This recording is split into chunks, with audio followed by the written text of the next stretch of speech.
Well, hi everyone. Ken Ham, CEO of Answers Genesis, Creation Museum, the Ark Encounter, along with Dr. Nathaniel Jeanson, PhD in biology from Harvard University, continuing the series, The New History of the Human Race. Well, new history, it's the Bible's history. Well, it's history that genetics is revealing a lot of very interesting things. And Dr. Jeanson's gone through, wow, what have we done now? 20 episodes already. This is number 21.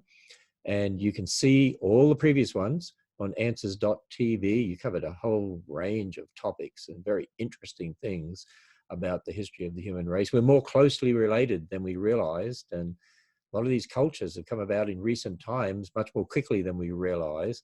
All sorts of fascinating information. And so he's been using the Y chromosome. I'll let Dr. Jeanson explain that to you. But this one is going to be on the Neanderthals.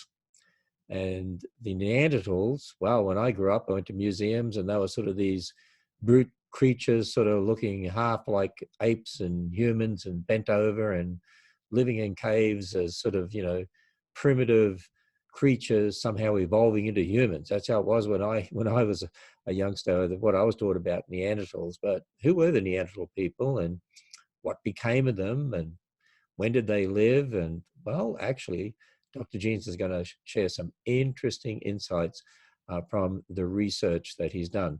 Now, let me also, and I'll say this again at the end, that once we do 21 today and then 22 for tomorrow, then next week, 23 will sort of be the final one, and then we'll have a 24, which will be a question time.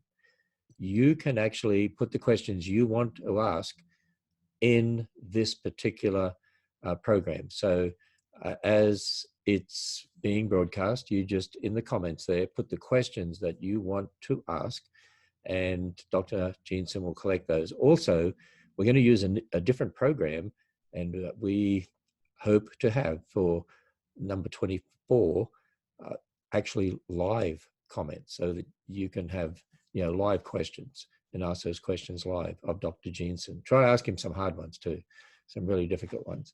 So Dr. Jeanson, for today, for episode 21, the new history of the human race, Neanderthals. I'll turn it over to you. I have a feeling that after today's episode and tomorrow's episode, when I step on a lot of toes, this will generate all sorts of questions, and I look forward to them. But please, yes, submit your questions. I know we're going to have some viewers in different time zones. Some may not be able to make it. It'll be Sunday night in 7 p.m. Eastern time. So it'll be June 14th in the US. Again, if you're not able to make it, please submit your questions ahead of time. We'll probably get to those first, and especially those that get asked the most. So this episode, we begin to look at some of the earliest stages of human history. We've been working, generally speaking, from the present backwards in time, beginning by looking at the question of who do we living peoples come from, given all of our diversity and differences, ethnically, linguistically, culturally, what's the connections among us? And then we've been moving backwards in time and saying, how do we connect back to these ancient peoples? Could there be relationships between these ancient cultures and you and me that we didn't appreciate before?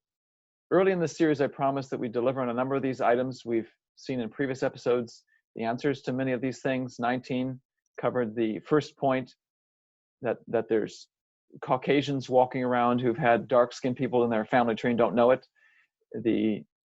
From episodes about 7 through 10 covered a lot of the European side of the equation, 17 as well about the Vikings.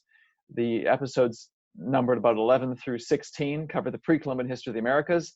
And now we're finally getting back to this very early stage. So this episode will hit the Neanderthals. Our next episode will hit some of the earliest stages of human history, and then we'll wrap it all up, doing a fast forward, put all the pieces together. Here's what human history looks like now in light of the genetics that we've discussed. That'll be episode 23. And my goal is partially apologetic, so that if you're a creationist, you'll have new tools to defend your faith. And if you're not a creationist watching, you'll have your views challenged. And that beyond all of the apologetic purposes, we'd be moved and prompted towards marveling at the stories of who we are and how we got here. And ultimately that we praise God for his sovereign rule of history.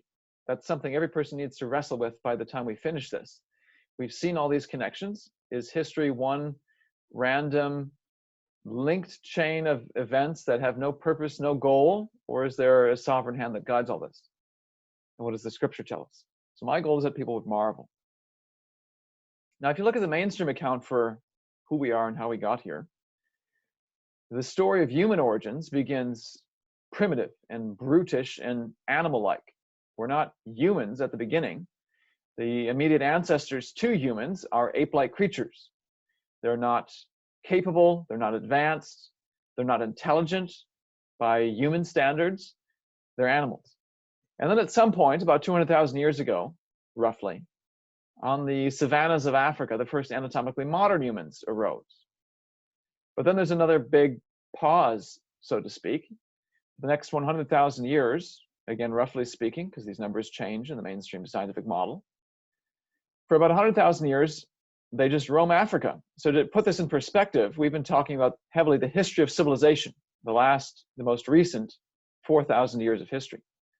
Well, the 100,000 years of Africa is the history of civilization, 4,000 years, played over and over and over again. It's 25 times worth of that. So you get some sense then for the enormous amounts of time built into the evolutionary model. So eventually people come out of Africa. They have to deal with the Ice Age, especially if they're in the Northern Hemisphere. Some of them live in caves. It's still a primitive existence. Finally, maybe about 12,000 years ago, the agricultural revolution hits. This allows for the advancement of the human race. We see evidence for advancement in ancient structures like Stonehenge. The ancient Egyptians built the pyramids. We see cities like Petra. This is some of the old world examples. If you go to the New World, you see that pre-Columbian peoples building sites on top of mountains like Machu Picchu. But humanity doesn't really kick into an advanced stage until the beginnings of the Industrial Revolution, where technology grows by gigantic leaps and bounds. And we see things like transatlantic ocean voyages and the beginnings of humans taking flight. And within short order, we come to our modern era, where we can go pretty much anywhere we want to in the globe, whenever we want to. And we're even sending people into space. Some of you may have watched the recent SpaceX launch of astronauts to the space station. So this evolutionary model has a clever appeal.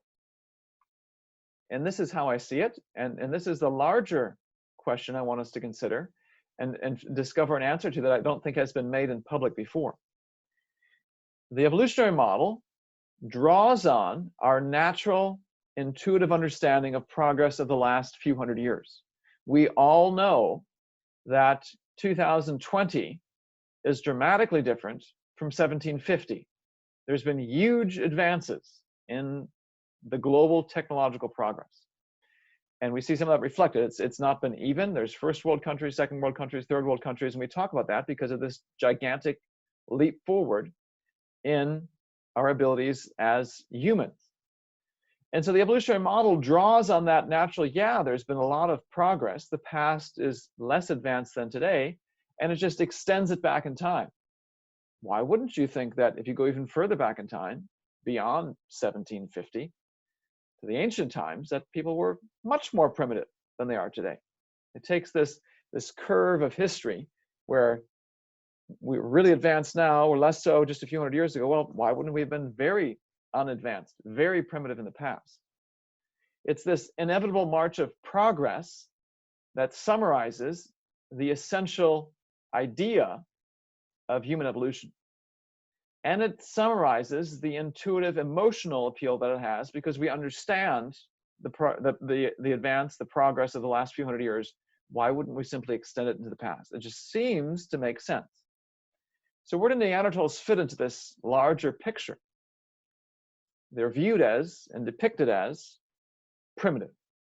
And the dates that are given to their origins and demise fit the ancient evolutionary timescale. They're typically depicted as arising hundreds of thousands of years ago, coexisting with anatomically modern humans, and then going extinct, maybe 30,000 years ago. So in this inevitable march of progress, they get stuck way back in the primitive era. So who were these people? Where did they come from? How did they arise? And what happened to them? Because we're now at episode 21, I'm not going to review all the previous episodes where we covered everything from ancient China, pre-Columbian Americas, modern and ancient Europe. You can find all those again on the YouTube channel, or more importantly, find it on Answers TV, where you can see all these episodes, watch them whenever you want to. So again, I'll point you there instead of reviewing all that and taking up time from this episode. Instead, I want to think more deeply about this question of who are the Neanderthals. And if you've watched the previous episodes, especially those on the origin and fate of the Native Americans, you'll immediately recognize that this question of the Neanderthals is a place that we've already been before. And this is the parallel. We saw, especially in episode 11, that the stereotypes of Native Americans as primitive peoples, leftovers from the Stone Age, the Paleolithic era, these sorts of things. And you look at some of the practices, especially in the Amazon jungle, and why wouldn't people think that? Those stereotypes are wrong. And we know they're wrong because, of all things, mainstream archaeology is overturning them. This book, 1491, written in 2005, documented some of these advances. We looked at other advances since then. This field is changing so fast, it's hard to keep up with. This is a paper from 2018 where we looked at these authors' examination of a cloud forest in Ecuador. So you think, okay, save the Amazon, the jungle. One of the stereotypes is the Native Americans are these peace-loving people living in harmony with nature, never touching it for thousands of years, and the Europeans came in and destroyed it. Well, if you look at the archaeological record of this particular cloud forest in Ecuador, and you can date the layers. I think they were looking at lake sediments. You can date them with carbon-14. It works for the most recent times. In a few minutes, we'll talk about what happens for ancient times. So you can look at these layers. You can look at the plant materials. Is there pollen grains? Are there plant remains consistent with the cloud forest? And the topmost layers, yes, it fits. But you dig down into layers that are just a few centuries ago, and you begin to see plant material consistent with an opened grassland, not jungle. And you dig down even further to the pre-European times. And what you find are maize grains, in other words, farmland. Cloud forest was not always a cloud forest, and it's been so only for a few centuries. So these people were transforming their environment. They were building massive structures, intricate pyramids, these massive buildings, and they look the way they do today, and our erroneous label of primitive comes from a misunderstanding of their history and stems largely from the massive population collapse they underwent. And we looked at some of the discussions and the debate over how many people were here on the eve of Columbus's arrival, and saw that there's evidence to suggest there were as many people in the Americas in 1491 as there were in all of Europe. And this, of course, dramatically changed over the next 3 centuries, where these people dropped in numbers to under 10 million, whereas the number of European immigrants and European people multiplying in the Americas just exploded. So this idea that they were primitive, the author of 1491 says, is similar and analogous to someone being dropped into Nazi Germany at the end of World War II, going to a concentration camp, seeing these emaciated people and thinking, oh, they must have always been part of a culture that had been barefoot and starving. They must have always been primitive. And of course, we know that's completely wrong. These people, as Mann succinctly puts and accurately puts, are survivors of a recently shattered culture. And if you understand what happened prior, you can make much more sense of who they are and why they are the way they are today. So if you have that background in mind, and you think of yet another primitive peoples, you begin to wonder if this is not the result of the inevitable march of progress from simple to complex, but perhaps the result of an ancient catastrophe or population collapse. But before we can dig deeper into that explanation and explore it and evaluate it, we have to tie up some loose ends that are leftovers from mainstream science. First of all, and perhaps most importantly, is the question of the time scale. What do you do with that? Hundreds of thousands of years ago, they arose. Tens of thousands of years ago, they disappeared. What is the timing of their existence? These dates are obviously in conflict with the scriptures, and they're in conflict with the Y chromosome data we've been exploring. So just to stop for a moment and review what we've been discussing. The main tool by which we've been interrogating human history is the male inherited DNA, the Y chromosome. In episodes 5 and 6, we looked at the reasons why it's this instead of other types of DNA, why it's this and not the $100 tests you can take through Family Tree DNA, 23andMe, Ancestry.com, one of these other commercial testing companies. This is the tool, the basis for exploring European, Chinese, African, Pacific, all these other places. That history, that's the basis for it. That data seems to conflict then with the state. And we've looked at the main tool. It has a basis in the existence of a clock. This Y chromosome is copied erroneously every generation. About 2 to 3 mistakes happen. And so that these differences add up over time, and the number of differences between you and me, between me and Ken, are a reflection of the time since we last had a common ancestor. So if Ken and I have a lot of differences at the Y chromosome level between us, our common male ancestor must be in the distant past. If we have just a few differences between us, our common ancestor must be much more recent than we thought. I don't actually know how close or distantly related we are, but the Y chromosome can tell us. And the reason we got so excited, one of the main smoking guns of the recent origin of the human race in the Y chromosome was a match between 2 types of data. The first type of data was the history of human population growth derived from archaeology and written records. So, for example, the Roman Empire kept a census of how many citizens they had. The Chinese Empire did the same. You can use that to say, okay, how many people were living here? You can also use archaeological remains. How big is this city? How many people would it require to sustain it? How much manpower do you need to build this pyramid? Those sorts of things you can use to derive estimates. And that's why there's 2 lines here. It's going to be a little bit of guesswork, but this gives you a decent range of what the global population size looked like. We also looked at the ways in which you can use genetic differences to, of all things, reconstruct the human population history. The simple explanation is the number of branches in each of our family trees reflects the number of people. And you just extrapolate that and apply that globally. The global human family tree, the number of branches on it, is going to reflect the number of people alive at any point in time in history. And so when you reconstruct the human population history from the Y chromosome, it matches very tightly what we know from archaeology and from written records. And the archaeology and written records from this time, 1000 BC going forward, those data, the blue line, is evidence the evolutionists agree with. And yet it's only the young Earth reconstruction, the reconstruction of human population history from the Y chromosome within a young Earth framework that accurately recapitulates this. This is remarkable. Where does Neanderthal DNA fit, though? You may have read in the news and seen announcements of we've got Neanderthal DNA. Maybe you've taken a DNA test and they say, oh, you're 4%, 2% Neanderthal. How does this fit? Let me tee it up this way. If you follow the creation evolution debate closely, you might have seen the question of Neanderthal DNA brought up as an argument against the young Earth timescale. Why? If you look at the number of Neanderthal DNA differences between them and us being modern humans, there are far more differences between us and them than between any 2 people alive today. And so if we use this concept of a genetic clock, we say, okay, how many differences exist between us? How many mistakes happen per generation? How can we dial the clock back to 0? How long does it take?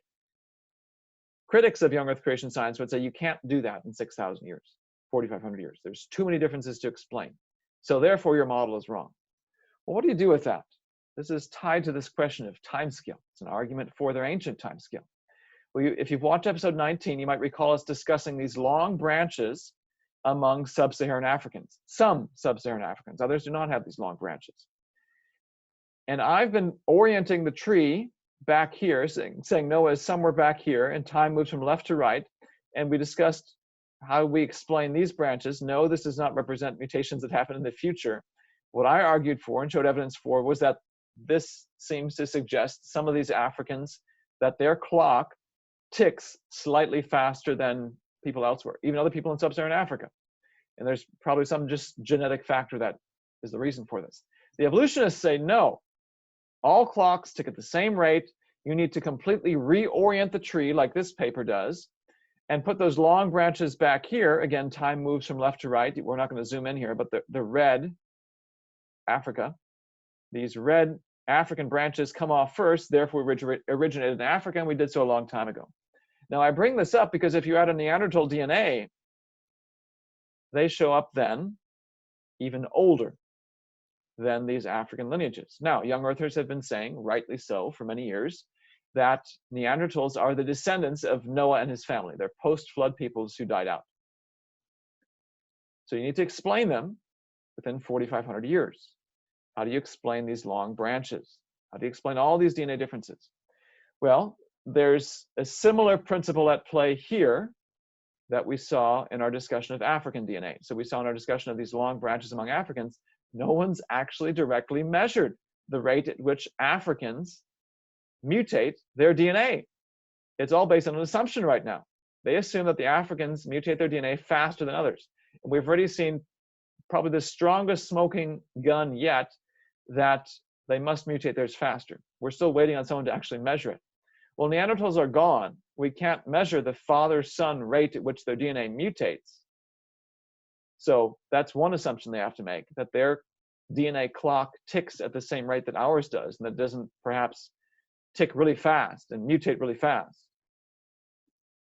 The other assumption that they make is that this DNA is reliable.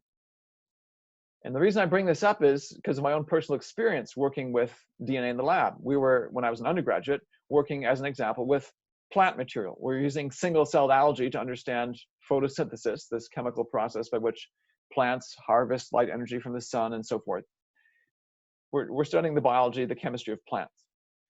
And we'd isolate DNA from these algae, stick it in the freezer, put it in special solution, and yet still in controlled conditions in the ideal scientific environment to keep this DNA preserved, it would degrade naturally. That's just second law of thermodynamics at work.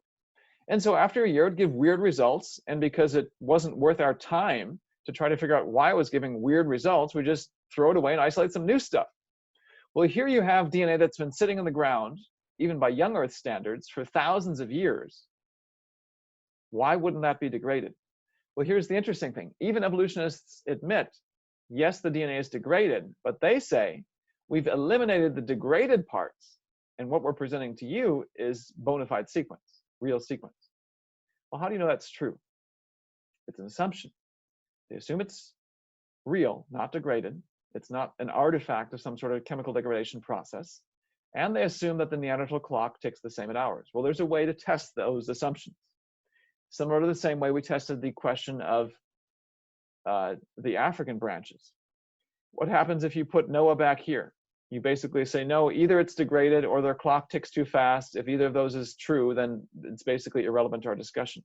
Well, if you take that position, you put Noah right there, we've already seen you get a 95% match between the Y chromosome-based data and the data from archaeology and historical records. Well, what if you say, no, the DNA of Neanderthals is reliable and it ticks at the same rate as humans, and we need to completely reorient the tree. The start is way back here. It's not up here where I've been saying. You've got to, they don't branch off Africans. They're some of the first post-flood peoples, and they must have originated in the last 4,500 years. What happens if you try to reconstruct human population history that way, just like we saw for the question of reorienting the tree based on the African sequences? You get a very poor match. The match between the tan lines and the blue lines is 14%, not 95%. And you can see this more in the papers I published in December. You just go to our website and type in my name, look for these papers, and the Answers Research Journal. My point is, this is very good indirect evidence that either the DNA is degraded or their clock ticks at a different rate than ours does. Either way, it is not a legitimate argument against the young Earth timescale. And what it also sadly means is that the DNA is not useful for further investigation. So we can reject this date as scientifically inaccurate. Well, what is the story of their time of origin and then the time of their demise? If this time scale is wrong, what can we do? And if we can't get at their DNA, what can we say about their history? Let's go back to this graph, because there's a clue to Neanderthals in the DNA of modern people. It works like this. So if we draw a line right here to represent 1000 BC, I've been arguing that the overlap between the tan lines and the blue lines is really tight.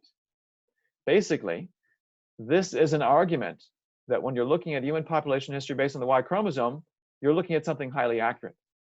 The match to the right of the purple line between the blue and the tan gives me confidence that whenever I'm looking to the left of it, I'm looking at real history.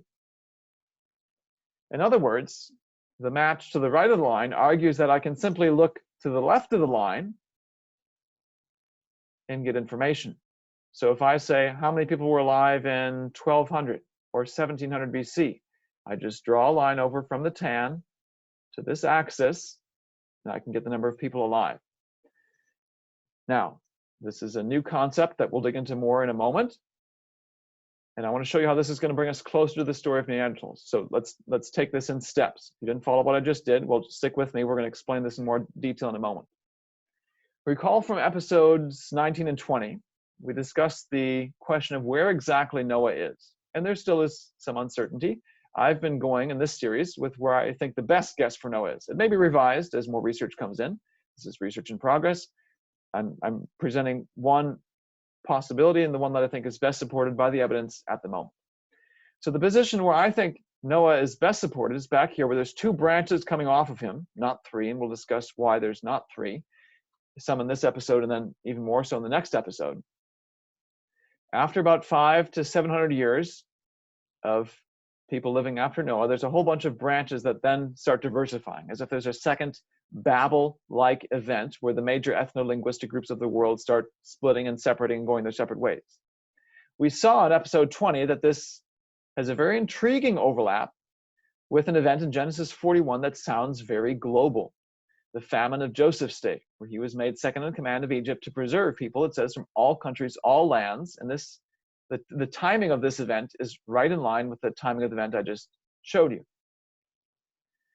Okay, well, what does this have to do with Neanderthals? Remember that I said the match over here between tan and blue means I can just use the tan by itself to figure out population sizes, which means I can go back from the Y chromosome and tell you, read off from this graph, how many people were alive in the entire planet during the famine of Joseph.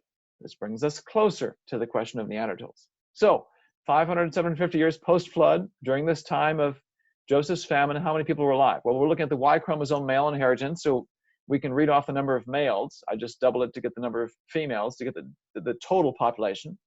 Based on the Y chromosome data, even if you didn't follow exactly how I did it, my point is we can use genetics to learn how many people were alive on the planet at various points in history, even the most ancient points in history, which gets us, then again, close to this question of Neanderthals. 5 to 10 million males, 10 to 20 million people total on the globe in the time of Joseph's famine. We'll get into some of these details more in the next episode, but if you were watching episode 20 and thought, I just have trouble thinking that all the earth came to Egypt, because how do you get people from the Americas? Well, how does that question change for you if you know that there's only 10 to 20 million people total alive on the entire globe at the time of Joseph's famine? That's just a few large cities by today's standards. How far did they spread? Did they even make it to the Americas by the time of Joseph's famine? There aren't that many people there. I'm going to put pause on that for the moment and go even deeper in history. We've got still this outstanding question of what about the 500, 600 years before Joseph's famine?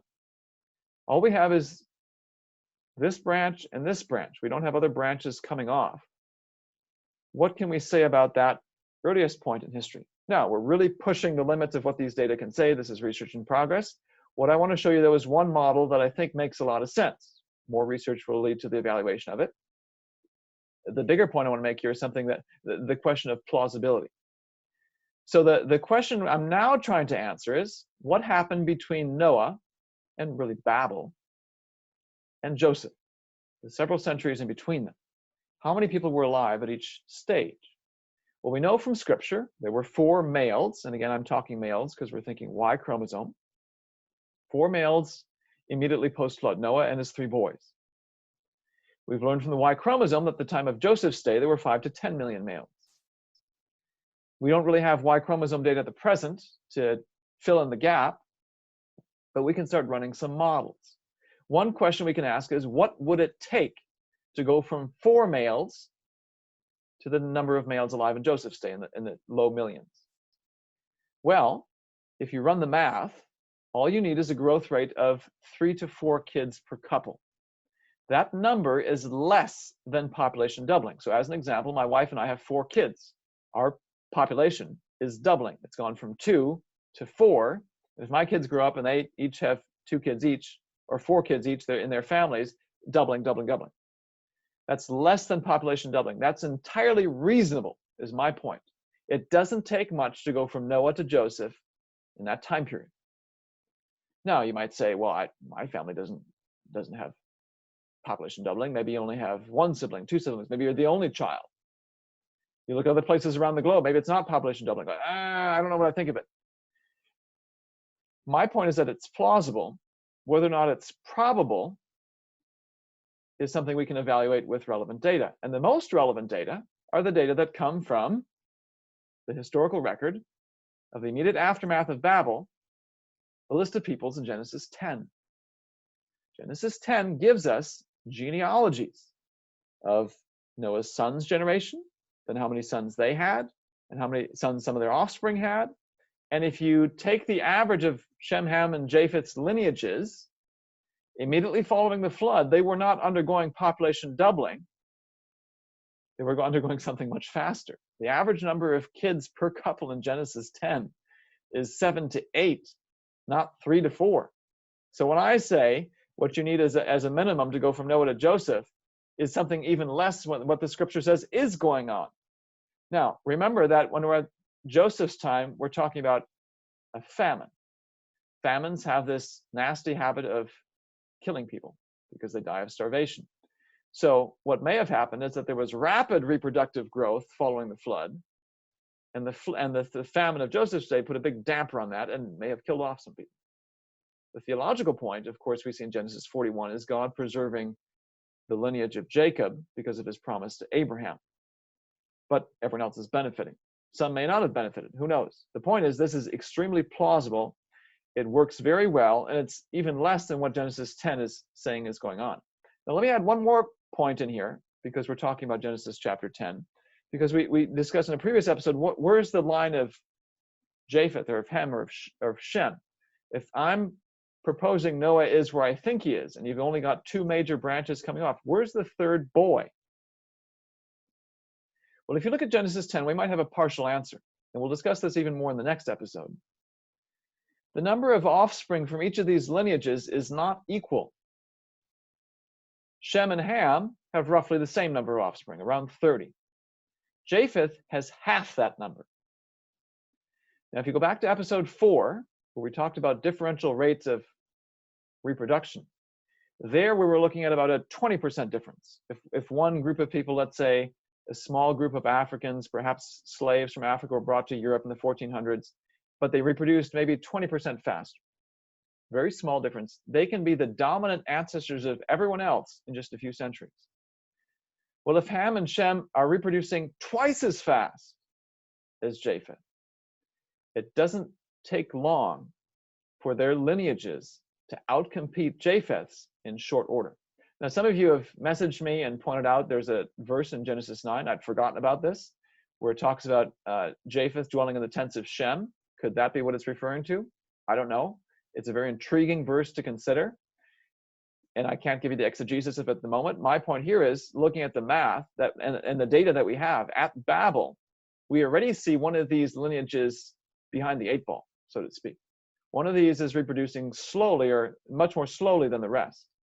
And this may have long-term consequences that we'll explore in more depth in the next episode. Here's something else, though, to consider. We're taking these points rapid fire because there's so much to be uncovered here at the earliest points in history, and so much to be rewritten in contrast to mainstream science. Let's use this model, and again, it's a model, but let's dig deeper at the implications. If I use this math and say, okay, if you take this rate, 3.66 kids per couple, and then you make some assumptions about after this many generations, the previous generations die out, and you run a population model that'll get you from 4 males to 5 to 10 million males in a few centuries. You can then use that model to say, okay, at this century, and at this century, and at this century, in between Noah and Joseph, how many people were alive? For example, Abraham is born 300 to 400 years post-flood. Can we run this model to ask the question, how many people were alive on the planet at the time of Abraham? Well, we can do it. Whether or not it's true is another question. But if you run the model says at the time of Abraham, there were only 50,000 to 300,000 people alive in total in the entire globe. So when you read about the kings, the 5 kings of the nations, the Gentiles, in Genesis chapter 14, with whom Abraham eventually has to do battle, or anyway, you know that story. Were these the only kings alive on the planet? If there's only 50,000 to 300,000 people alive in total, this really gets the wheels turning. Well, there's so much more we could discuss there. I'm going to leave that aside for the moment, because the question we're trying to get at is the question of Neanderthals. All this is prelude to getting at the question of the time scale of Neanderthal origins and demise. Well, all we have so far for Neanderthals are the mainstream timescale for their origin and demise. Well, it turns out the mainstream timescale is a tool that we can use to rewrite their history. And this is how it works. It's a 4-step process. This is, again, research in progress. The numbers may change as we do more research, but I think this gives us a general idea of the shape and type of conversion that we can do with genetics, of all things. So I'm not going to get into geology. You can read much of the stuff on our website about the geologic considerations about radiometric dating and carbon-14 dating and all that sort of stuff. I'm a biologist. I leave those sorts of discussions to my geology and astronomy colleagues and physics colleagues. Here's what we can do with genetics. So let's think about the evolutionary model again. They agree that from 1000 BC onward, history matches what young Earth creationists would think. Prior to that, there's, of course, divergence. Now, here's what I want you to see. There's 2 things in this graph. There's a time scale on this axis. So, of course, they have an ancient history hundreds of thousands of years ago, but they have ideas about human population growth, 2000 BC, 4000, 10,000. They say around 12,000 BC is this agricultural evolution, roughly. Well, this is based on archaeology, and using archaeology, they infer population sizes. So they will say in 10,000 BC, there were 4 million people alive on the planet. My point is they have this model for the history of human population growth going into the ancient past. This allows us to do a 4-step process by which to convert evolutionary dates to young Earth calendar ones. Here's how it works. Step 1 is you find the evolutionary carbon-14 date. So as an example, let's take 10,000 BC. Okay, we've got our date, carbon-14 date, something like that. Then you find the evolutionary population size associated with it. So in this case, as I mentioned, they would say in 10,000 BC, there were 4 million people alive. We're talking Y chromosomes, so just divide it by 2 million males. Fine, what does that matter? Well, step 3 is take that evolutionary population size and find that same number in the Y chromosome curve. So I said we can trust the numbers back here because they match over here, and we can find the numbers on this axis. So you say, okay, where's 2 million people on this axis? So that's step 3. You find it there on the right side of this curve. And using this horizontal line, you find where it intersects the yellow, and you draw a line down, and now you've got the young Earth calendar date. Even if you didn't follow all of those steps, we have a way by which we can convert evolutionary carbon-14 dates, the dates assigned to Neanderthals. We can convert them to calendar dates, and the link is the history of human population growth recorded in genetics. So we're not going to go through all the math. This is something I've already done, and this is the result. A very early preliminary result. This is a result based on a young Earth timescale using the Masoretic text and a long sojourn in Egypt. If you're a Septuagint person or a short sojourn, you can redraw all of these graphs. The ministry doesn't get into that debate. As an official position, I'm just using the Masoretic here in the long sojourn, and this is what falls out. I want to point out a couple of key features in this graph. Number 1, you have these 3 tan lines over here. That represents the range of flood dates. The solid line is the average, the dotted lines are the range. What do you mean a range? Well, there is some uncertainty in the text, and I don't mean, oh, we can insert thousands or millions of years. No, what I mean is, when you're doing a chronology and you say, okay, this man fathered this son when he was this old. Well, when it says he was this old, is that a week before his next birthday? Is it a week after his previous birthday? There might be a play of about a year. Well, what difference does a year make? Well, if you have 50 generations of 1 year being in question, now you might have a 50-year uncertainty. It's not a big uncertainty. You notice this is a difference of about 50 years to a century. My point is we don't want to be more precise than what the Bible says. This is a young earth timescale. It's very clear, but let's recognize that there's also some uncertainty, I think, in one of the lineages of the kings. I think the date exactly of when Solomon reigned relative to the Exodus, there's again a very small uncertainty there. So don't be intimidated or scared off by, what do you mean there's a range? Just recognize when you try to be very precise with the text, there's still even some debate among conservative, good young earth scholars. So you can read a paper by Rob Carter and Chris Hardy, which goes into these nitty-gritty details in all its glory, if you're interested. These lines right here are the date for Joseph's famine. Again, the average and the range. And there's a little bit of uncertainty for the same reasons I just mentioned. The blue lines represent the way by which we can convert dates. So here are the evolutionary dates in BC. Here are the young earth calendar dates in BC. And this is negative, this is positive. Why? That doesn't make any sense. Well, because it makes the graph easier to read. So just recognize what I'm doing. Apologize for the confusion. Evolutionary BC dates, creation BC dates, and you find where these two intersect, and you can convert it. And I'll give you an example more in a moment, because this will make it easier to understand. There are two blue lines because, again, of some of the uncertainties in terms of establishing the very strict, tight chronology, and because there's inherent statistical variation in biological data. But notice, we're not talking about a variation of millions of years. We're talking about a variation of maybe a century or two. Not a big deal. Okay, Neanderthals. Where do they fall out in this graph? What can we learn about their story from this graph? 30,000 years ago is the mainstream date. Well, the top date that we have here is 10,000, not 30,000. But we can still make a conclusion.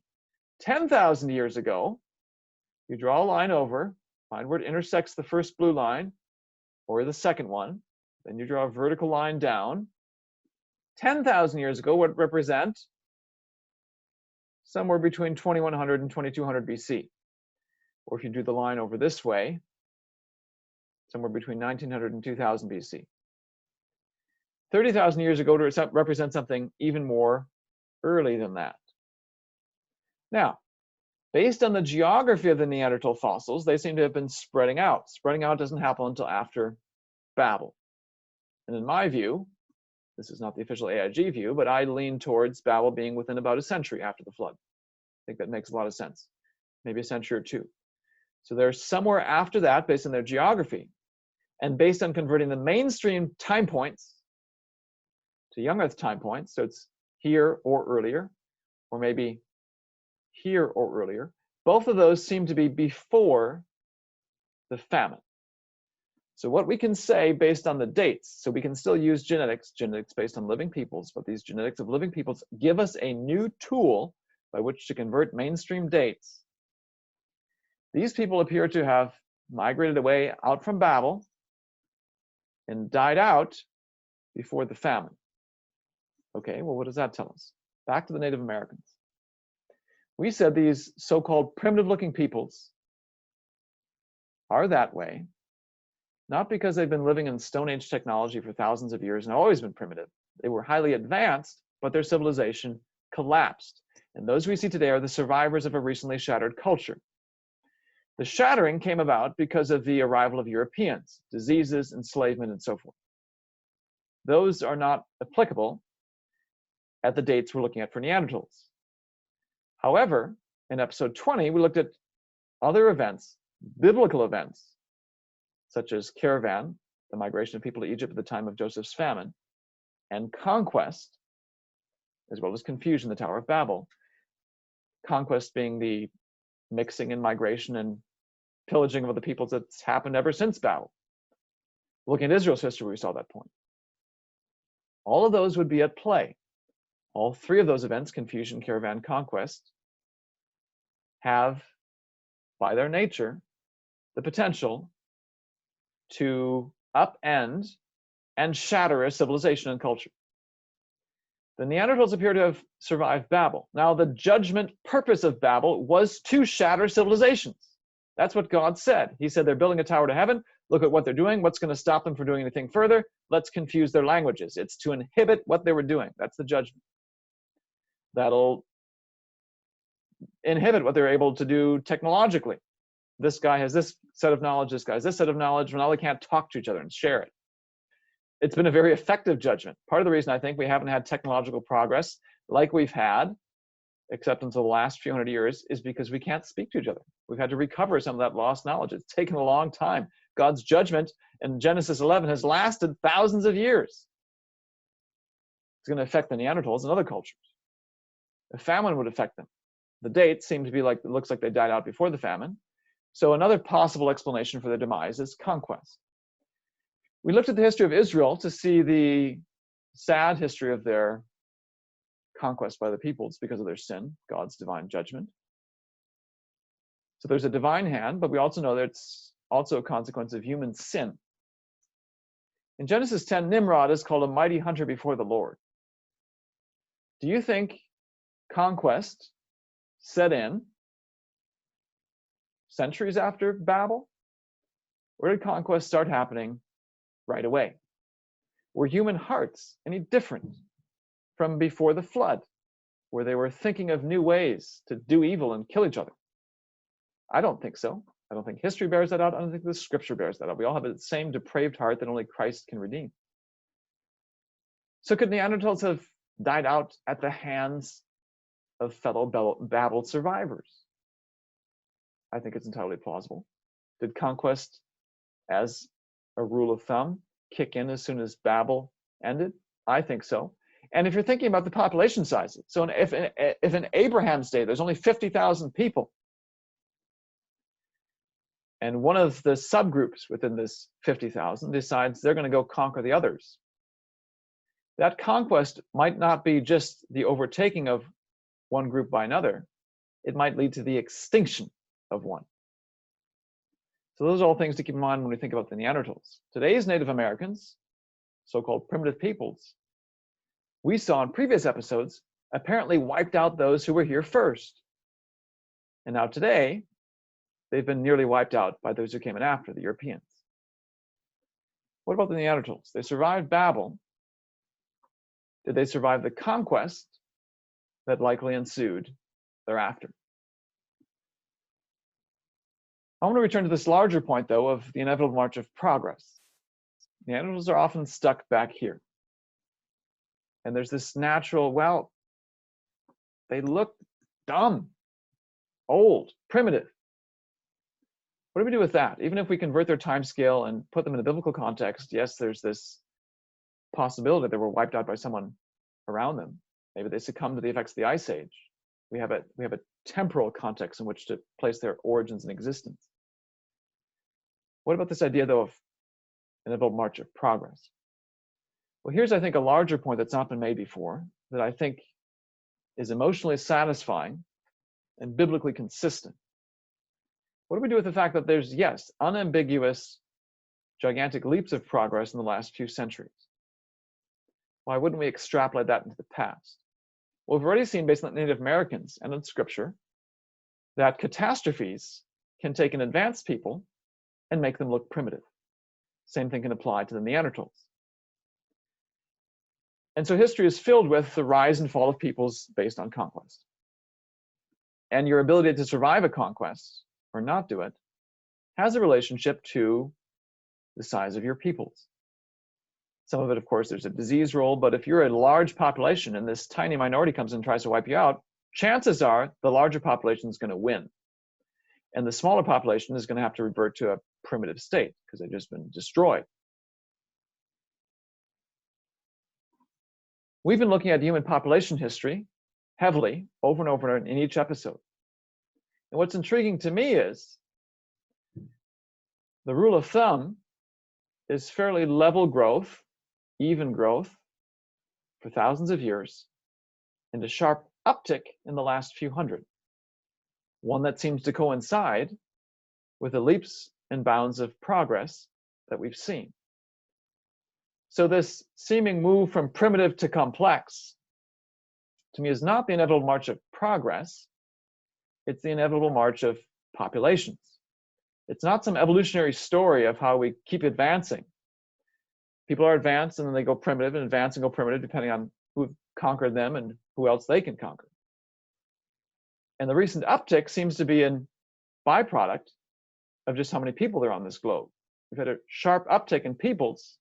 Knowledge has increased, has been sharing, and there's so many more hands to be put to the task of advancing technology. This is not some evolutionary story. Human history is a reflection of changes in population growth. And Neanderthals are at the earliest stages when population sizes were small, and the chance of going permanently extinct because it got wiped out were much higher. In our next episode, we'll look at the fate of the survivors of these ancient conquests and try to put the pieces together there at the earliest stages of human history in this new history of the human race. I hope you'll join us next time. Well, Dr. Jeanson, that is absolutely fascinating.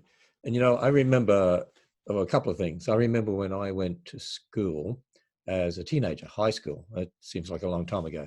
I remember my teacher showing me a movie, how, humans evolved about 200,000 to 300,000 years ago. In fact, going back to their ape-like ancestor, 5 to 8 million years ago, but 200 to 300 years ago. And they showed you this graph and said, they started using stone tools and things. And, first of all, they were hunter-gatherers and learned to farm. And then for all this time, the population just stayed flat. And then suddenly, just a few thousand years ago, it goes up. And I often even thought back then, if you cut off most of that flat line, because they would say, oh, well, they must have had children, but they died out or whatever. They were all primitives, etc. And it wasn't until they started to develop some technology over here, suddenly it takes up. But what you're showing is, that first part of that, all that flat graph is gone. That's our evolutionary story. And if you take what we actually are observing, it just fits beautifully with what the Bible's teaching. And so I know we've talked about that in previous episodes. Okay, I've got a question for you. I know if people want to put their questions in the comments, then not tomorrow for the program tomorrow for number 22, but for number 24, that'll be the following week. 23 is the final one, then 24, we're going to have a question time. And questions that are submitted, you'll try to answer those. And also, we should be able to have questions coming in live as well. But my question for you right now is, or maybe you haven't done this, and maybe you'll do it for next episode, but how many people do you think were alive at the Tower of Babel? Have you done that model? I mean, you said how many you thought might have been alive at the time of Abraham, 50 to 300,000. What do you think about the Tower of Babel? If it was, say, 100, what do you say, 100 to 200, 130 years after the flood, I've heard some people say, around about that sort of time. My view is based on a couple of different things in the scriptures, less so the Y chromosome. And I know there's debate in exactly when Babel happened. I tend to take the division of the earth in the days of Peleg as referring to Babel, not necessarily plate tectonics, these sorts of things. And I think many of the geology folks would agree with that. Yes. They step on a few toes, but I think textually that makes sense. Yeah, in context, that makes sense. Yeah. Yeah. 11:1, the whole earth was one language, one speech. So if that's the division, and someone else had also pointed out to me back when I was at ICR, that it's intriguing if you, again, think about the text in context. You let the scripture interpret scripture. They're all one language, one speech. Genesis seems to be a collection of first-person accounts, people saying, I was there, I saw it, and I wrote it down. And then perhaps Moses collects it and then edits these sorts of things. A debate on that, but that's the view I like. It's almost as if you have someone who's there at the time of the flood, recording what's happening. These are the people I knew in Genesis 10. Then Babel hits. I can't tell you anymore. I can't talk to them.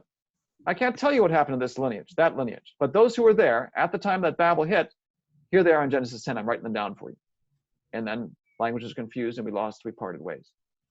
So based on the numbers there, 70 heads of families, and then saying, okay, they have wives, they probably have many kids. I have a hard time thinking that God's going to give a child a new language and think they're going to survive. To me, those are likely heads of families, perhaps extended families. So using that number and saying, okay, let's add in women, children, perhaps extended family units, I'm thinking maybe about 1,000 around the time of Babel. These people separate. So it's very small numbers of sinful, depraved people, one of whom is Nimrod, who's a mighty hunter. And they've just had their plans frustrated. How are they going to vent that frustration? I'm not sure they do so peacefully. So I don't know how many of those lineages would be expected to survive until the present day. Yes, he separates them, but we've seen what happens in Israel's history with human hearts. We've seen God's divine judgment of that. We see his divine judgment of the nations, as well as think of some of those people that are listed. Canaanites, God commands the Israelites to wipe them out. So Babel is the first word, not the last word. My guess is about 1,000 people. And this is something to keep in mind then going forward as we think about what happened to their descendants, and then what sort of signature would they leave in today's world, which is what we're going to pick up then in episode 22. And, I was also thinking, if they're going to build a tower, they had some technology, they had ability, they had talent. But then as they left that, and you have those 70 families, according to their language units, moving away from each other. Now, if I was the head of one of those, the Lord never gave me an ability to build anything. So you would come with me and we'd live in caves and we'd be the Neanderthals, right? But if it was my brother who has this ability to think three-dimensionally and just build houses, you would go with him and he'd build a city. So that's really the sort of thing we're looking at, aren't we? Yes, exactly. And I wonder, again, the point is to make them spread out. They've disobeyed already the command to spread out. Will they disobey again, even if he confuses the languages? Given the shattering of their cultures, how many of them are still somewhat interdependent on others? So they're here, God says spread. Do they want to spread all the way to the ends of the earth? Or they're going to say, well, I can't talk to you, but can we kind of wave our hands and try to undergo some sort of trade? This is a question I have in my mind still, as we think about how quickly did they reach the ends of the earth, and we'll talk about the details of that from the Y chromosome next time as well. Okay, episode 22, which will be tomorrow, searching for the earliest clues to human history. Who are Abraham's biological descendants? Can we identify them today? Can their DNA tell us what happened after the events of the Tower of Babel, but before the famine in Joseph's day that you were talking about? So in these earliest days of human history, what did happen? Which civilizations rose and fell? What did Abraham have to do with any of this? That's what you're going to talk about in the next one, episode 22. And if you missed all of the episodes, subscribe to answers.tv. That's our streaming service. It's a new streaming service from Answers in Genesis. We now have over 1,700 items up there on answers.tv, with more being added every day. And all this series is on there. And it works out at just over $3 a month. It's very, very inexpensive and high quality. And you can also go to YouTube, not the same quality as answers.tv, but we do have playlists there for you if you want to go to YouTube and use that. So Dr. Jeanson, thank you. And we look forward to talking about Abraham in the next episode, episode 22.